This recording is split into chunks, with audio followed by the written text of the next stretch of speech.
A gente vê um cenário de uma cotação, o preço do barril de petróleo ultrapassou 110 dólares. Por isso que a nossa analista de economia, Débora Oliveira, já está aqui.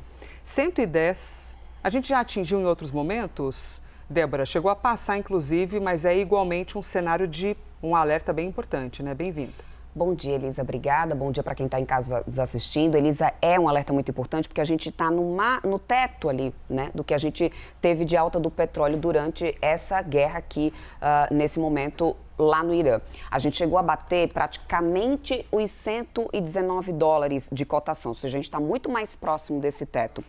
E essa virada para esses 110 dólares, que vocês vão acompanhar aí na tela de como que está essa alta do barril do Brent, viu, Elisa? Ela veio muito depois daquele ataque que você muito bem comentou mais cedo, da ilha de Carg. Quando a gente teve, inclusive, o mercado hoje abrindo de commodity, a gente até conseguia ter o Brent aqui praticamente zerado de alto, o WTI era que estava subindo mais. Depois que a gente teve, eu estava ao vivo no CNN Money quando a gente teve essa confirmação do ataque da ilha de Carg, e aí isso aqui a gente viu disparar. E consegue, e se sustenta nesse patamar dos 110 dólares de cotação Brent, o WTI sobe um pouco mais, 3,13% a 115 dólares de cotação. Por que disso? A ilha de Carg, como a Elisa muito bem já vinha explicando aqui pra gente, é de suma importância para as exportações de petróleo do Irã.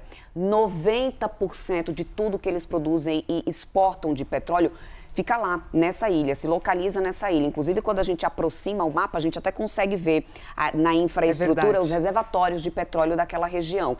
Então, portanto, ataques sendo confirmados nessa região, confirma parte, inclusive, da ameaça feita pelos Estados Unidos, de que vai atacar infraestruturas importantes e usinas de energia. O que é algo muito grave, significa uma escalada importante, porque no final das contas afeta esse fornecimento de energia não só para o país, mas economicamente falando é um prejuízo gigantesco para o Irã. Então, portanto, a gente viu logo imediatamente depois essa confirmação vindo nessa alta do petróleo, Elisa, e isso tem um custo muito alto, não só, por exemplo, aqui internamente no Brasil, e a gente ainda vai falar sobre isso aqui hoje, porque isso dificulta, quando a gente tem essa variação do petróleo a níveis como a gente tem agora, isso dificulta a possibilidade, a qualquer tipo de previsibilidade, para a gente, inclusive, tomar medidas como essa que o governo aqui do Brasil tomou. A gente tem consequências, por exemplo, em outros países, como a Elisa já bem citou aqui, que estão enfrentando dificuldade para poder ter combustível, né? Eu tive, agora mais cedo, estava vendo, de acordo aqui com as informações já confirmadas pela Reuters, que cerca de 18% dos postos franceses não têm combustível. Nossa, quase 20%. Na região Débora. da União Europeia, Elisa, eles têm uma dependência muito maior de tudo que é produzido de combustível que vem ali da região do Golfo.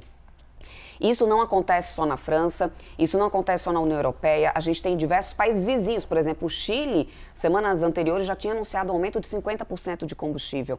Então, esse impacto vem direto para todos os lados. E isso é só o pico, né, desse iceberg, porque se a gente para ver, isso é um efeito em cadeia, um efeito dominó, que recai sobre toda a economia. O petróleo a esse patamar e com infraestruturas de energia como essa sendo afetadas, Elisa, a gente está falando de um prejuízo que deve durar por mais de um ano.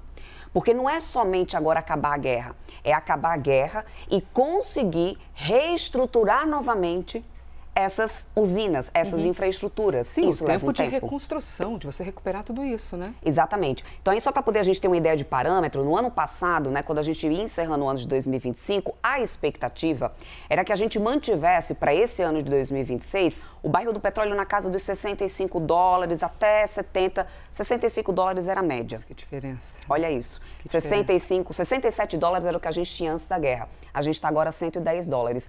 E não há agora nenhuma expectativa que a gente consiga retomar esse patamar de 70 dólares no barril do petróleo esse ano. Porque, no final das contas, além de ter uma guerra sem sinalização de fim, a gente ainda não tem condições de dizer quando que essas infraestruturas vão conseguir operar dentro da normalidade.